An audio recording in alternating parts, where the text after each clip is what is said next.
Market जुआ है। आप मार्केट को एनालाइज कर ही नहीं सकते। आप कितना भी ट्राई करो, मार्केट आपसे बहुत ही चालाक है, ऊपर नीचे जाएगा। क्या आपने ये सब लोगों से सुना है? तो अगर सुना है, आप मेरा कल का वीडियो देख लेना, जहां पे मैंने क्या कहा था कि 19570, 19570 छुपा नहीं रहा हूं, ये कल का ही जो एनालिसिस किया था, ये कल के ही नंबर्स है। 19570 को मार्केट में रेजिस्टेंस है, यानी कि यहां से मार्केट नीचे आने के चांसेस है। ये कल कहा था और आज क्या हुआ आप देखोगे तो पूरे दिन मार्केट 19570 के यहां पे ही गोते खाते बैठा। ये कैसे हुआ? तो ये कुछ लॉजिक है, मार्केट में कुछ लॉजिक होता है। मार्केट रैंडमली नहीं जाता है मेरे दोस्त। जो आपको बताता है कि शेयर मार्केट जुआ है, सट्टा है, गलत है। मार्केट बहुत सिंपल है एनालिसिस करने के लिए। आज 19570 को ही मार्केट ने रिवर्सल क्यों लिया? ये क्या है, मार्केट का ये राज क्या है? आपके सामने मैं अगले 5 मिनट में ये मार्केट का पूरा राज खोलने वाला हूं। बट उससे पहले बहुत इंपॉर्टेंट है कि आज दिन भर में हमने क्या क्या किया, आप खुद देख लो। हमने ये एक फंटास्टिक सी का ट्रेड लिया, आप देखोगे 19,500 का, और दूसरा बैंक निफ्टी का पीई, फंटास्टिक, दोनों के दोनों ट्रेड चले। आपको क्या करना है, अगर आप नए हैं तो चैनल को सब्सक्राइब, बेल बटन को हिट, डिस्क्रिप्शन में व्हाट्सएप कम्युनिटी की लिंक है, उसे आप क्लिक करके आप भी हमारे साथ जुड़ के ऐसे एनालिसिस खुद कर सकते हो। आपको लॉजिक इंट्राडे में चाहिए तो डिस्क्रिप्शन में व्हाट्सएप कम्युनिटी लिंक है, उसे क्लिक करके हमारे साथ जुड़ जाओ। अब अपार्ट फ्रॉम दैट आप देखोगे तो आज मैं निफ्टी बैंक निफ्टी का एनालिसिस तो बताने ही वाला हूं। कल बैंक निफ्टी की एक्सपायरी है, तो पहले मैं बैंक निफ्टी के डिटेल्स बताऊंगा। उसके बाद में हिंदुस्तान कंस्ट्रक्शन, ये जो क्लिक फास्ट है, उनका बताऊंगा। यूनियन बैंक रघु जी के लिए, टाटा स्टील शाम के लिए, और धर्म के लिए भारत फोर्ज। तो ये चारों चीज मैं सेशन के एंड में एनालिसिस करने वाला हूं। आप चाहते हैं कि मैं आपका भी स्टॉक एनालिसिस करूं, तो कमेंट करना मत भूलना कि आपको कौन से स्टॉक का एनालिसिस चाहिए। आज का टारगेट है कि मुझे वापस चाहिए कम से कम 2000 लाइक्स, और अब 900 के ऊपर कमेंट्स अगर रहेंगे तो मार्केट का जो मैं आज राज बताने वाला हूं, उससे भी बढ़िया बढ़िया मार्केट के सीक्रेट्स मैं आपको सिखाऊंगा। बट आप बहुत कंजूसी करते हो, आप कमेंट्स नहीं करते हो, आप लाइक नहीं करते हो। आपको कुछ चीज पसंद आती है तो ऑसम, ग्रेट या फंटास्टिक, या चलो ये सब मत लिखो, मजा आया, अच्छा लग रहा है, ये तो लिखो। आप अपने दिल का हाल नहीं बताते हो, इसके लिए मैं ज्यादा इंकरेज नहीं होता हूं कि वन बाय वन आपको और डिटेल में समझाओ। तो बहुत इंपॉर्टेंट है, आपको क्या करना है कि फटाफट यहां पे लाइक और शेयर करते रहना है। तो अब आइए चलते हैं एनालिसिस के ऊपर। सबसे पहले ये क्या चीज है मार्केट, ओके? ये क्या हो रहा है, ये क्यों होता है? यानी कि जब हम ऐसा कुछ ड्रॉ करते हैं तो क्यों ऐसे होता है कि मार्केट यहां पे ही आके रुक जाता है? तो थोड़ा सा लॉजिक समझते हैं। हम डिमांड और सप्लाई के पॉइंट ऑफ व्यू से देखते हैं, ओके? अब मार्केट में पहला मैं आपको सिंपल कंसेप्ट सिखाऊंगा, उसके बाद में धीरे धीरे इसको ऊपर बिल्ट अप करते जाऊंगा, ओके? अब क्या अच्छा लगता है आपको? प्याज, भिंडी, ओकरा, रसमलाई, काजू, क्या अच्छा लगता है? क्योंकि ये सब कमोडिटी है, राइट? या फॉर एग्जाम्पल अदरक, लहसुन, जो भी है। मैं यहां पे टमाटर के एग्जाम्पल लेता हूं, ओके? चलो, अब फिलहाल टमाटे का सीजन है, तो यहां पे आप देखोगे ना, तो 1 किलो टमाटर, ओके, 1 किलो टमाटर नॉर्मल इसमें 50 रुपए में बिक रहे हैं, ओके? अब समझ लो कि कुछ बारिश सही नहीं आई, जिसके कारण टमाटो का प्रोडक्शन जो है वो कम हो गया है, ओके? टमाटो का प्रोडक्शन कम हो गया है, और लोगों को डर लगने लगा है कि मार्केट में टमाटो नहीं मिलेंगे, तो लोग क्या कर रहे हैं, टमाटो खरीदना चालू कर रहे हैं। और आप रिटेलर्स तो कर ही रहे हैं, यानी कि स्टॉक मार्केट में हमारी तरह रिटेलर्स तो कर ही रहे हैं, बट इंस्टीट्यूशनल इन्वेस्टर्स यानी कि बड़े बड़े ट्रेडर्स जैसे कि म्यूचुअल फंड होते हैं, वहां पे बड़े बड़े वेयर हाउस के लोग होते हैं, कोल्ड स्टोरेज में टमाटो को डालते हैं, जिनको टमाटो सॉस बनाना है वो भी लॉट में खरीदते हैं। तो इससे क्या होता है कि जो टमाटो 50 रुपया किलो है वो बढ़ के बढ़ के बढ़ के चलो 70 रुपया, बट नहीं मुझे और खरीदना है, चलो 70 रुपए के और मैं पैसे देके खरीदूंगा, शॉर्टेज है 80 रुपीज नहीं रुकूंगा, 90 नहीं रुकूंगा, 100 नहीं रुकूंगा, 150 नहीं रुकूंगा, 200 नहीं रुकूंगा। ओके, अब 200 रुपया किलो और कंटिन्यूस ये सब लोगों ने मिल के, आपने मैंने बड़े बड़े स्टोर हाउस ने सब कर खरीद के टमाटो का रेट कर दिया 200 रुपया किलो। ओके, अब लोगों को कुछ लग रहा है कि यार 200 रुपया किलो है, ओके, और ये थोड़ा सा अब महंगा लग रहा है, ओके, और मेरे पास ऑलरेडी इतना सारा स्टोरेज में पड़ा हुआ है, तो क्यों ना मैं मार्केट में 200 रुपए किलो से टमाटो बेच दूं। अब किसने तो जमा करके रखा है इसलिए प्राइस बढ़ गया, राइट। तो मैं एक बड़ा ट्रेडर हूं और मुझे लग रहा है कि यार प्रॉफिट कमा लेता हूं ना, अगले साल आएगा नहीं आएगा, सरकार बाहर से भी इंपोर्ट कर सकती है या बीच में से ही एक टमाटो का और हम उत्पादन कर सकते हैं। बट आज के तारीख में जो मैंने 70 रुपए में खरीदते थे 200 रुपए हो गए हैं और मेरे पास 3 या 4 टन टमाटर पड़े हैं, तो मैं 200 रुपए में उसको बेच दूंगा। तो अब क्या होगा कि 200 रुपए में मैंने बेचना चालू किया। ओके, तो यहां पे थोड़ा सा स्टोरी को देख लो, ऊपर चला गया 200 रुपया हो गया, जैसे ही 200 रुपया हो गया मैंने लॉट में बेचना चालू कर दिया। तो इससे क्या हो गया कि वापस टमाटो के रेट नीचे आने लगे 150। ओके, और मेरे पास बहुत सारे टमाटर पड़े हैं, ओके, बट मैंने दिमाग में ठान लिया है कि मैं 200 में ही बेचूंगा। ओके, वापस जब टमाटो का रेट 200 आएगा मैं वापस बेचना चालू कर दूंगा। 150 गया मैं नहीं बेचूंगा, चलो कोई और बेच देगा बट मैं नहीं बेचूंगा। तो यहां पे मेरे दिमाग में क्या है कि जब जब 200 रुपया का टमाटो आएगा मैं सेलिंग मार्केट में चालू करूंगा। ओके, अब इससे होता क्या है ये थोड़ा सा आप इसका इफेक्ट देख लो। टमाटो का रेट नीचे जाता है, बाद में वापस समझो बाइंग आ गई, कोई तो भी लग रहा है कि नहीं मुझे चाहिए मैं खरीदूंगा, वापस 190 199, और जैसे ही 200 आता है मैं वापस टमाटो अपने बेचना चालू करता हूं, वापस नीचे चला जाता है।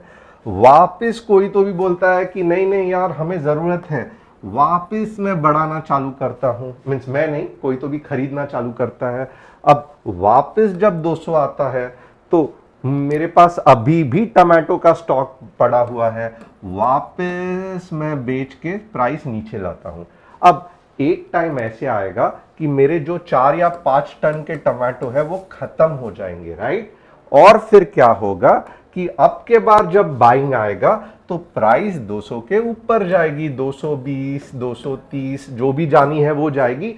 बट आपको लॉजिक समझा रहेगा कि पिछले बार जो प्राइस 200 की थी मैंने मींस मार्केट में मैंने बेचना चालू किया, बट मेरा लॉजिक क्या था कि 200 आएगा तो ही मैं बेचूंगा, 200 के नीचे चला गया मैं अपनी सेलिंग बंद करूंगा।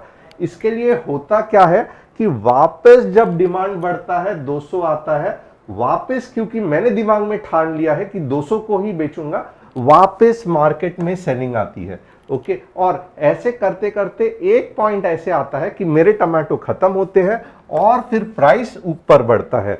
तो कितने लोगों को ये लॉजिक समझ में आया? और ये है मेरा 200 का टमाटर, यही तो कल समझाया था, राइट। कितने लोगों के दिमाग की बत्ती चल रही है? ओके, अगर आपके दिमाग की बत्ती जल रही है कुछ इस तरीके से, जो आपको मजा आ रहा है मैं जो कह रहा हूं वो, ओके, आपके दिमाग की बत्ती कुछ इस तरीके से जल रही है तो यस करके लिखना, बल्ब इज ऑन।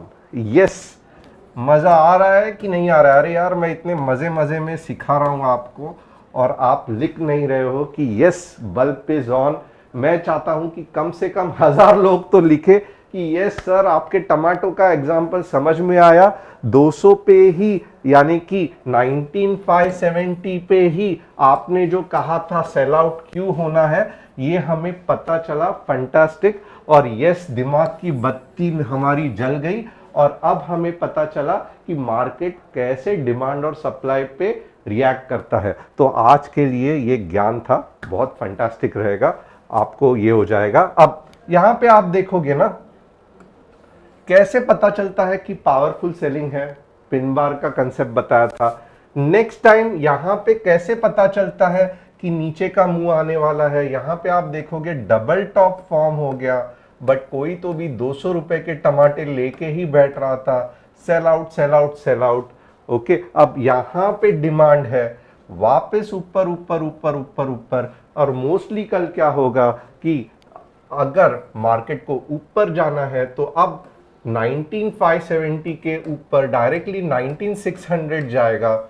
ओके, यहां पे कहीं तो भी ऊपर ओपन होगा 19600 के आसपास, फिर कोई तो भी और आदमी रहेगा जो अपने टमाटो 300 रुपए पे लेके बैठा है, वापस थोड़ा सा मार्केट नीचे आएगा, वापस ऊपर जाएगा। ये जब तक चलेगा, ये तब कब तक चलेगा? ये तब तक चलेगा जब मार्केट में टमाटो का शॉर्टेज है और लोग टमाटो के पीछे पागल है। तो समझ में आ रहा है कंसेप्ट? अब इसका मतलब क्या है? तो कल के हमारे लेवल्स क्या रहेंगे, हम डेली चार्ट में देखेंगे कि कल हम क्या कर सकते हैं मार्केट में। मोस्टली देखो यहां पे अब पता चल रहा है कि 19570 का इफेक्ट निकलते जा रहा है। क्यों? क्योंकि यहां पे देखो एक बार पहले बार ये हुआ, सेकेंड टाइम वापस गया, डबल टॉप फॉर्म हो गया, छोटे टाइम फ्रेम में सेल आउट आया, वापस ऊपर जा रहा है। मोस्टली चांसेस है कि कल मार्केट 19600 पे गैप अप हो सकता है और फिर आइदर रेड या ग्रीन कैंडल से हमें पता चलेगा कि मार्केट में क्या होने वाला है। बट अब कल के लेवल्स कौन से हैं वो देखते हैं। और अगेन यहां पे मैंने सबूत का एक कंसेप्ट बोला था, वो बिल्कुल भी मिस मत करना कि मैं बोल रहा हूं इसके लिए नहीं। और जो नए हैं, जो पहले बार ये फॉलो कर रहे हैं, आपको ये चैनल पे अगर सिर्फ लेवल्स चाहिए, कॉल पुट चाहिए, तो मैं कहूंगा कि ये आप चैनल छोड़ के चले जाओ, क्योंकि यहां पे हमेशा बहुत सारा सीखने की चीज मिलेगी। आपको लेवल्स के साथ कंसेप्ट पता चलेंगे, आप इससे बहुत अच्छे ट्रेडर बन सकते हैं, आपको मार्केट के मुंह का लॉजिक पता चलेगा। बट अगर आपको सीखना नहीं है, आपको सिर्फ सी पी करते बैठना है, किसी के और के कंधे पे बंदूक चला के कितने दिन गोली मारोगे, ये नहीं होगा। बेटर आप एक चैनल से दूसरे चैनल, तीसरे channel, Telegram channel, YouTube channel, WhatsApp channel पे घूमते रहना, आप एग्जिट हो जाओ। ओके, बट यहां पे आपको अच्छा खासा सीखने को मिलने वाला है। ओके, अब ये रहा आवरली का चार्ट। ओके, आप देखोगे ना दो लेवल्स है जहां पे मार्केट रिएक्ट करेगा। सबसे पहले 19600, क्यों? क्योंकि यहां पे सेलिंग प्रेशर मुझे दिख रहा है 19600 पे। अगर जो सबसे पावरफुल सेलिंग प्रेशर है वो कौन सा है, तो वो है 19650 का। ओके, ये है 19650 का, बहुत पावरफुल सेलिंग प्रेशर है। आप देखोगे अब मार्केट बेरिश कब है, तो बहुत सिंपल है, आपको यानी कि लंबे समय के लिए पुट कब लेना है, यानी कि आप अच्छा खासा 100-150 पॉइंट कब एक्सपेक्ट कर सकते हो, जब मार्केट 19525 के नीचे 1 आवर के कैंडल के क्लोजिंग पे अगर आ गया तो आप पुट के बारे में सोचोगे। और पुट के बारे में कहां तक सोचोगे, 19460। तो ये आपके नीचे वाली लेवल्स हो गई, 19525 के बाद 19460। ऊपर वाली लेवल क्या है, तो आप देखोगे मोस्टली कल गैप अप होके 19600 तो जाएगा ही जाएगा।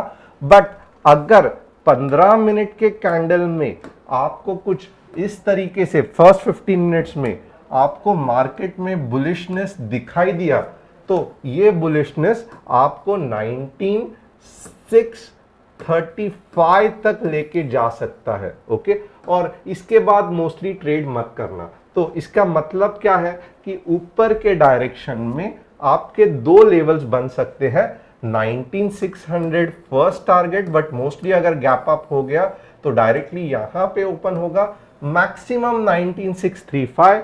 इसके बाद में अगर आप देखोगे तो एक बार सेल ऑफ होके वापस मार्केट ऊपर आएगा।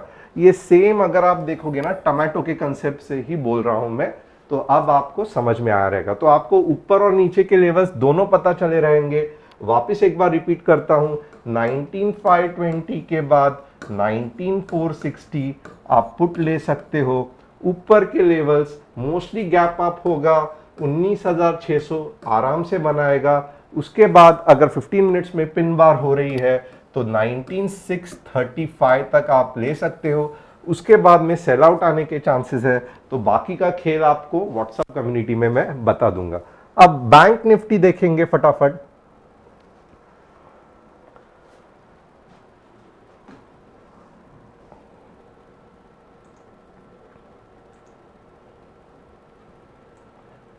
क्योंकि कल बैंक निफ्टी की एक्सपायरी है और मैं आपको आवरली चार्ट में दिखाना चाहता हूं बैंक निफ्टी कैसे रिएक्ट करेगा। सबसे पहले तो क्या है कि आपको यह जानना है 44,400 के बाद ही पुट लेना है और अच्छा खासा नीचे जाएगा। और मोस्टली आप देखोगे ना, अब नेक्स्ट लेवल क्या है बैंक निफ्टी की, जहां पे कल के दिन में बैंक निफ्टी मूव हो सकता है 44,630 तक बैंक निफ्टी जा सकता है। कौन से लेवल के बाद पक्का जा सकता है ये भी बताता हूं। अगर आवरली में ध्यान देना, आवरली में 44,580 की क्लोजिंग हुई, 44,580 की क्लोजिंग अगर आवरली में हो गई तो यहां पे आपको कहां तक बैंक निफ्टी लेके जा सकता है, 44,000, मैं तो कहूंगा 660 तक। तो आपको पूरे 100 पॉइंट्स बैंक निफ्टी दे सकता है। 44,580 के बाद 44,660 तक जा सकता है। 44,400 के नीचे 44,300 आने के बहुत ही बढ़िया चांस है।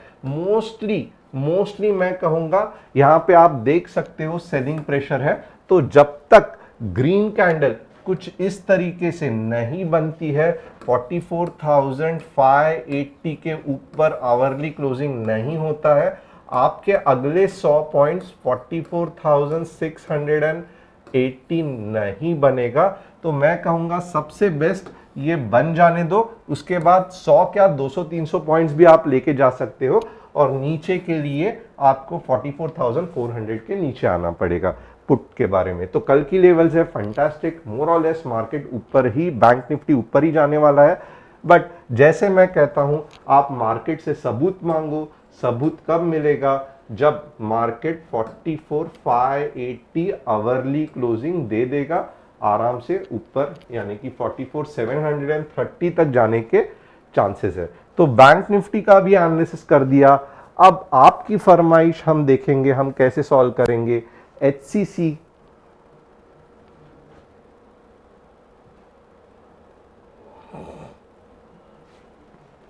वीकली चार्ट फंटास्टिक ही है, नो डाउट। यहां पे अच्छा खासा बाइंग होना चाहिए था, बट एनीवेज 30 के ऊपर वापस आप एंट्री कर सकते हो। अब मैं क्या बताऊं, ये बुलिश ही है, बट यहाँ पे थोड़ा सा सेलिंग प्रेशर है, वापस नीचे जाके ऊपर आने के चांसेस है। तो एचसीसी सही है, बट थोड़ा सा स्ट्रेच्ड है, तो पुल बैक आएगा। अभी अगर आप पूरा पैसा लगाओगे अटक जाओगे। यहाँ पे यूनियन बैंक एक अच्छा खासा एंट्री पॉइंट बन रहा है, आप अभी भी एंटर कर सकते हो। 89 पे 100 तक आप सोच सकते हो जाने का। नीचे के साइड पे आपका ये जो है वो स्टॉप लॉस होगा। तो यूनियन बैंक मेरे तरफ से फुल मार्क्स, एंट्री बनती है वीकली में। अब टाटा स्टील देखेंगे। टाटा स्टील भी मोर और लेस फंटास्टिक है, बट यहाँ पे एक अच्छा खासा सेलिंग पॉइंट है। अब 131 है, 138 तक जा सकता है, 130 या 129 का आप स्टॉप लॉस लगा सकते हो। बट ओवरऑल आप देखोगे ना, Tata steel is also bullish, ऊपर जाने के चांसेस बहुत बढ़िया है। अब भारत फोर्ज देखेंगे कि भारत फोर्ज क्या है। ज़्यादा स्ट्रेच हो गया है, ऑलरेडी ऊपर चला गया है। आप देखोगे नॉर्मली इतना जाता है, अब बहुत ऊपर गया है, थोड़ा सा नीचे जाके वापस ऊपर आ सकता है। तो ये पॉइंट कौन सा रहेगा ये आपको ढूंढना पड़ेगा। But overall Bharat forge is bullish. कितना ऊपर जाएगा या सेल आउट आएगा ये डिटेल एनालिसिस रहेगा जो मैं अभी नहीं करूंगा, बट ओवरऑल आप देखोगे भारत फोर्ज बुलिश है। तो होप आपको आज का एनालिसिस पसंद आया रहेगा। टमाटो का एग्जांपल कैसे लगा मुझे कमेंट करके बताना। क्या आपको मार्केट में सप्लाई एंड डिमांड का कंसेप्ट पता चल रहा है, और आपको अगर मज़ा आ रहा है तो क्यों नहीं आप लाइक कमेंट शेयर करते हो। 2000 आज कम से कम लाइक्स, 100 कम मैं कहूँगा 700 से 800 कमेंट्स, और आप जितना हो सके बाकी के चैनल्स पे, आपके यूट्यूब के ग्रुप, व्हाट्सएप के ग्रुप पे, टेलीग्राम पे, फेसबुक पे शेयर करना, ताकि ज़्यादा से ज़्यादा लोग हमारे साथ, हमारे फैमिली के साथ जुड़ सके। Thanks a lot. कल मिलते हैं बैंक निफ्टी एक्सपायरी के।